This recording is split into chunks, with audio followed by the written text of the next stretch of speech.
मुझे बड़ा दुख होता है जब माता पिता के साथ बदसलूकी होती है। एक बेटा और उसके माता पिता घर में, जिन्होंने अपना घर बनाया, अपने बेटे को पढ़ाया लिखाया, और कुछ दिनों से घर में पत्नी आ गई, यानी कि लड़के के बेटे की बहू आ गई, और उसने घर की वो हालत कर दी कि माता पिता को वृद्ध आश्रम छोड़ने की बात चल रही है या छोड़ दिया गया है।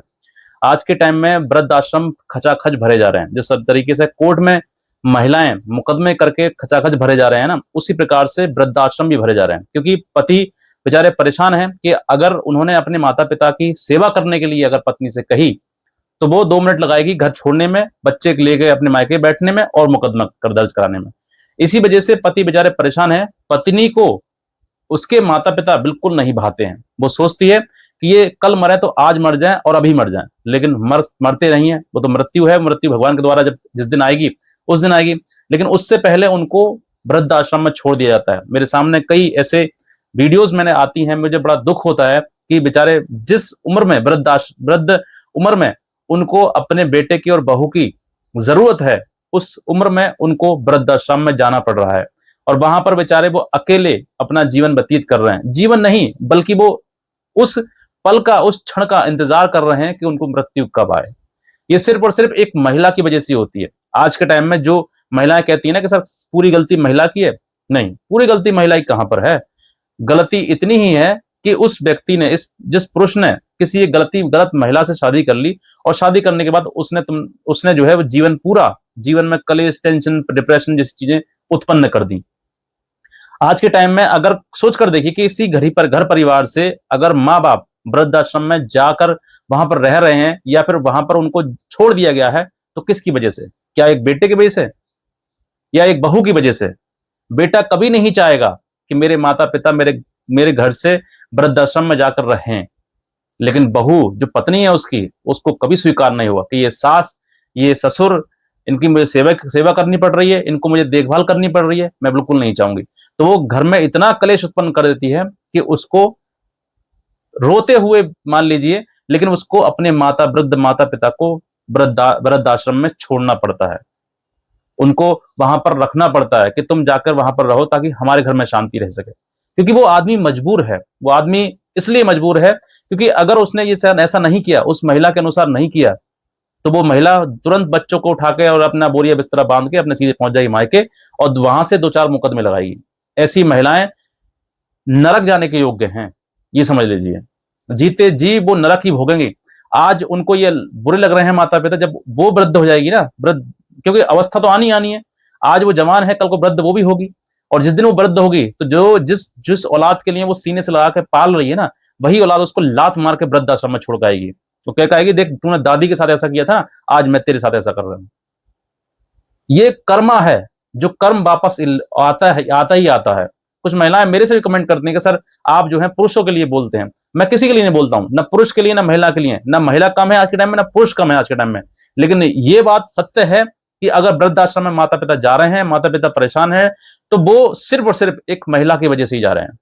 वरना कोई भी बेटा आज के टाइम में, कोई बेटा ये नहीं चाहेगा कि मेरी माँ, मेरे पिता वृद्धाश्रम में 2-2 टुकड़ों की रोटी के लिए जिल्लत की जिंदगी जिए। क्योंकि वहां पर जाके वो बेचारे, सोच कर देखिए, इसने अपने पूरा जीवन अपने बेटे के साथ में, अपने बेटे को बनाने में गुजार दिया हो, और आज उसका बेटा उसी को वृद्धाश्रम में छोड़कर आ रहा है, और वो वृद्धाश्रम में वो कोई किसी और का बेटा है, वही तो चला रहा होगा उसको। आज आप देखिए अनुरुद्धाचार्य जी का वो जो मैं देखता हूं, कई बार उनकी वीडियो सामने आती है, वहां पर कितनी वृद्ध माताएं हैं, कितनी वृद्ध परिवार रह रहे हैं वहां पर। क्यों रह रहे हैं? किसी बेटे की वो भी तो मां होगी ना। वो मां चाहेगी कि मेरे मेरे मैं जीते जी अपने बेटे से अलग हूं? नहीं होगे ना। आजकल की महिलाएं जो शादी करके आ रही हैं ना, वो यही करती हैं। आते ही घर में इतना कलेश, इतना आतंक मचाना शुरू कर देती हैं, और सारी बात आती है साहब, जब कानून बात आती है तो साहब डोमेस्टिक वायलेंस हम पे हो रहा है, पत्नी परिवार पति कर रहा है। जबकि कारण यह है कि पति वो चाहता है कि भाई घर में जो माता पिता हैं, जो बुजुर्ग इंसान हैं, वो ये है कुछ दिन के मेहमान हैं, जब तक है उनकी सेवा कर लो। लेकिन आज के टाइम पता नहीं संस्कार कहां चले जा रहे हैं। वो ये सोचते हैं बस हम जवान हैं, हमें दुख नहीं होना चाहिए, हमें कोई तकलीफ नहीं होनी चाहिए, हम किसी की देखभाल नहीं करेंगे। लेकिन जिस दिन तुम बूढ़े बूढ़े हो गए, तो तुम कहोगे साहब औलाद सही नहीं है, क्योंकि कर्म तो वापस आएगा आएगा। कर्म कहीं नहीं जाने वाला है। आदमी भूल सकता है कि तुमने क्या किया क्या नहीं किया, लेकिन कर्म नहीं भूलता है।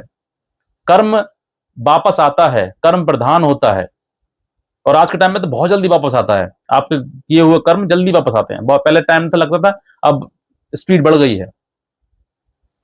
इसीलिए आज के टाइम में वृद्धाश्रम में भर जाए, बड़ी चिंताजनक बात है कि माता पिता को, बेचारे बुजुर्ग वृद्ध लोगों को वहां पर छोड़ के आया जा रहा है, और वो सोच रहे हैं कि हम सुख का जीवन जिएंगे। नहीं, सुख का जीवन नहीं जी पाओगे तुम्हें कहीं ना कहीं वो चीज भोगनी पड़ेगी। जो व्यक्ति वृद्ध माता पिता के साथ में मतलब उनके साथ बुरा व्यवहार करता है ना, उनके लिए किसी भी मंदिर में, किसी भी व्रत कोई भी पूजा पाठ करवा लो, वो सब बेकार हैं, सब खंडित हैं, वो किसी भी काम की नहीं है। वो कि साहब पूजा कर रहे हैं, लोटा जल जल चढ़ा रहे हैं, और माता पिता पर बेचारे को फेंक के उनका वृद्धाश्रम फेंक आए हैं, उनको रोटी तक नसीब नहीं हो रही यहां पर। ये सब चीजें आपको नहीं करना चाहिए, लेकिन इतना है, और जितने भी ये माता पिता सास ससुर हैं, अगर उनकी बेटी, कहने का मतलब कि पति है, पत्नी है, और वो माता सास ससुर वृद्धाश्रम जा रहे हैं, और जिसकी भी बेटी आई है वो घर में, वो भी नहीं कहते हैं कि साहब सास ससुर हैं, इनको सेवा करो। उनको भी कम से कम सिखाना चाहिए कि हाँ बेटा, तुम आज जैसे जवान हो, कल तुम भी बूढ़े होगे, तुम भी किसी की माँ बनोगे, किसी की सास बनोगे, लेकिन तुम्हें भी ये करना चाहिए। ये तो साइकिल है, आज तुम बहू हो, कल सास बनोगी, परसों दादी बनोगी, फिर ये साइकिल साइकिल चलती रहती है लगातार। यही साइकिल तुम्हारे साथ में, यही साइकिल तुम्हारी सास के साथ में हुई है, लेकिन इसको समझते नहीं है, ये गलत हो रहा है। और वृद्धाश्रम तो चलो जाने की बात बहुत दूर की बात रही है, जो नहीं भेजते हैं, जो पति अड़ जाते हैं कि सब माँ बाप से बढ़कर कुछ नहीं है, तुम्हें जाना है तुम चले जाओ, तुम गलत रास्ते पर हो। और हाँ, होता है ये ऐसा, अगर बेटा माँ बाप का पक्ष ले कि भाई माँ बाप के साथ तुम गलत कर रही हो, तो वो पत्नी क्या करती है, वो बात बत्ती की एक बात नहीं मानती है, और सीधे उठाती है अपना बोरिया बिस्तर बांधी और पहुंची घर अपने मायके, और मायके पहुंचने के बाद वहां से लगाती है मुकदमे, और सबके नाम लिखवाती है। अब पति भी मेरा सगा नहीं है, सास भी सगी नहीं है, ससुर भी सगा नहीं है, कोई सगा नहीं है उसका। अब वो सबके मुकदमे लगाकर सबको परेशान करेगी वो। तो ये सब परेशानी से झेलने के लिए पति दिमाग लगाता है कि भाई चलो ठीक है, मैं इन माँ बाप को बेचारों को वृद्धाश्रम छोड़ाता हूं, क्योंकि मजबूर है, वो मजबूर कर दिया गया है। कानून उसके, जहां पर भी जाओगे तो मुकदमा घरेलू हिंसा का पत्नी ही लिखवाएगी पति के ऊपर, पति नहीं लिखवा सकता, चाहे उसका तुम्हें कितनी पिटाई कर रही हो, मार रही हो, उसको जो चाहे वो गलत गाली गलौज कर रही हो, लेकिन नहीं, मजाल नहीं है कि कानून में डोमेस्टिक वायलेंस का मुकदमा पति कर दे, क्योंकि डोमेस्टिक वायलेंस है ही महिलाओं के लिए सिर्फ और सिर्फ। ये सब चीजें आज के टाइम में विडंबना है, जो बहुत गलत मतलब प्रथा चली जा रही है, हो रही है। बुजुर्गों का कोई सम्मान नहीं कर रहा है, और पति का तो कोई मतलब ही है ही नहीं है। जहां पर स्त्री गलत निकल आती है, वहां बेचारे पति की क्या हालत हो रही है, वो ना खा पाता है, ना सो पाता है, बस टेंशन में रहता है। ये सब चीजें बदलाव होनी चाहिए, और जिन पत्नियों की वजह से माँ बाप परेशान है, मैं कहता हूं आप अपने आप को थोड़ा सुधार करिए, पति से संपर्क रखिए, और जो माँ बाप हैं, जो आपके सास ससुर हैं, उन सास ससुर को भी अपने सेवा का महत्व मतलब योगदान दीजिए, सेवा करिए उनकी, ताकि वो बेचारे हंसते हंसते इस धरती को छोड़कर जाएं। वो कहें दो चार लोगों से कभी बहू हो तो ऐसी हो, ऐसी मिसाल कायम करिए ना आप। ऐसी नहीं कि तुम्हारे नाम की वो सुबह शाम माला जप रहे हैं कि भगवान ऐसी बहू किसी को मत देना, भगवान हम तो हमारा जीवन खराब हो गया। आज के टाइम की सास जो है और ससुर जो है, वो यही कहते हैं साहब हमारी बहू, भगवान ऐसा किसी को पत्नी ना दे, किसी को बहू ना दे ऐसी। ये सुनना चाहते हो आप? परिवार को जोड़ना आपका धर्म है, तोड़ना नहीं। और ये मुकदमेबाजी से तुम सिर्फ जीवन अपना ही बर्बाद करोगे, पति का ही बर्बाद करोगे। बाकी अंत में जब ज्यादा चीजें बढ़ जाती हैं तो होता तलाक ही है, बाकी और कुछ नहीं होता। इतने कहना चाहूंगा। अगर कोई भी, अगर आप हेल्प चाहते हैं, या फिर किसी प्रकार से आप चाहते हैं कि मैं काउंसलिंग करूं आप दोनों की, तो बेहतर रहेगा कि आप इस नंबर पर कॉल करें, बातचीत करें। इतने कहना चाहूंगा। आज का वीडियो देखने का धन्यवाद।